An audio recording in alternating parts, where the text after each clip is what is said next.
देश में आज पेट्रोल और डीजल की कीमतों में कोई बदलाव नहीं हुआ है, लेकिन सवाल ये है कि जब कीमतें नहीं बढ़ी तो फिर अचानक ईंधन को लेकर चिंता क्यों बढ़ गई है। नमस्कार, आप देख रहे हैं न्यूज़ 18 का डिजिटल प्लेटफॉर्म और मैं हूं आपके साथ जागृति खंतवाल। तो देखिए, जिस तरह से अब चिंताएं बढ़ गई हैं, इसकी वजह है अमेरिका और ईरान के बीच एक बार फिर बढ़ता तनाव। दोनों देशों के बीच हालात बिगड़ने के बाद अंतर्राष्ट्रीय बाजार में कच्चे तेल यानी कि क्रूड ऑयल की कीमतों में एक ही दिन में करीब 6% का बड़ा उछाल देखने को मिला है। अब आइए समझते हैं कि आखिर क्या हुआ और इसका भारत पर क्या असर पड़ेगा। बुधवार को अमेरिका और ईरान के बीच फिर से तनाव बढ़ने के बाद ब्रेंट क्रूड फ्यूचर्स की कीमत $4.58 यानी कि 6.09% बढ़कर $78.66 प्रति बैरल तक पहुंच गई है। वहीं अमेरिका का वेस्ट टेक्सास इंटरमीडिएट यानी कि WTI क्रूड भी $4.22 यानी कि करीब 6% बढ़कर $74.65 प्रति बैरल पर पहुंच गया है। ये दोनों ही बेंचमार्क 23 जून के बाद अपने सबसे ऊंचे स्तर पर ट्रेड कर रहे हैं, यानी अंतर्राष्ट्रीय बाजार में तेल फिर से महंगा हो रहा है। अब सवाल है कि तेल की कीमतों में अचानक इतनी तेजी क्यों आई है। दरअसल अमेरिकी राष्ट्रपति डोनाल्ड ट्रंप ने तुर्की के अंकारा में चल रहे नाटो समिट के दौरान पत्रकारों से बातचीत में कहा कि उनके हिसाब से अमेरिका और ईरान के बीच सीजफायर अब खत्म हो चुका है। उन्होंने जून में हुए अमेरिका ईरान शांति समझौते को लेकर भी कहा कि ईरान से बात करना पूरी तरह से समय की बर्बादी है। अब ट्रंप के इस बयान के बाद बाजार में यह आशंका बढ़ गई कि दोनों देशों के बीच तनाव और बढ़ सकता है और साथ ही ये डर भी बढ़ा कि अगर हालात और बिगड़ते हैं तो होर्मुज स्ट्रेट के रास्ते होने वाली तेल की सप्लाई प्रभावित हो सकती है।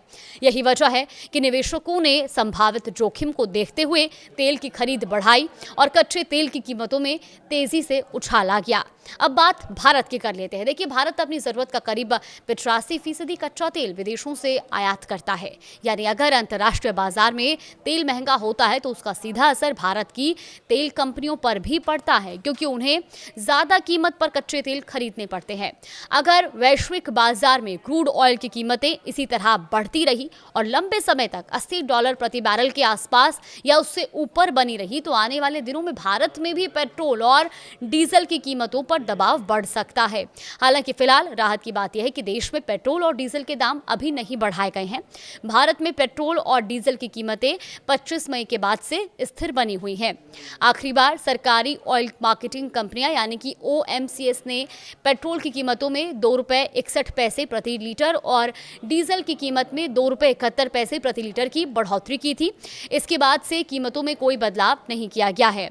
वहीं राष्ट्रीय राजधानी दिल्ली की बात करें तो यहाँ पेट्रोल की कीमत $102.12 प्रति लीटर बनी हुई है।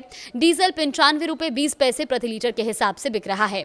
यानी फिलहाल देश में पेट्रोल और डीजल के दाम स्थिर हैं, लेकिन अंतर्राष्ट्रीय बाजार में बढ़ती कच्चे तेल की कीमतें आने वाले समय की चिंता जरूर बढ़ा रही हैं। तो कुल मिलाकर अभी आम लोगों को तुरंत कोई झटका नहीं लगा है, लेकिन अगर अमेरिका और ईरान के बीच तनाव लगातार बढ़ता है और कच्चे तेल की कीमतें लंबे समय तक ऊंचे स्तर पर बनी रहती हैं तो फिर भारत में भी पेट्रोल और डीजल महंगे होने की संभावना बढ़ सकती है। अब सबकी नजरें अंतर्राष्ट्रीय बाजार और पश्चिम एशिया के हालात पर टिकी है, क्योंकि वहीं से ये तय होगा कि आने वाले दिनों में तेल की कीमतें किस दिशा में जाती हैं और उसका असर भारत के आम उपभोक्ताओं पर कितना पड़ता है। फिलहाल कोई अपडेट आएगा तो आप तक जरूर साझा करेंगे।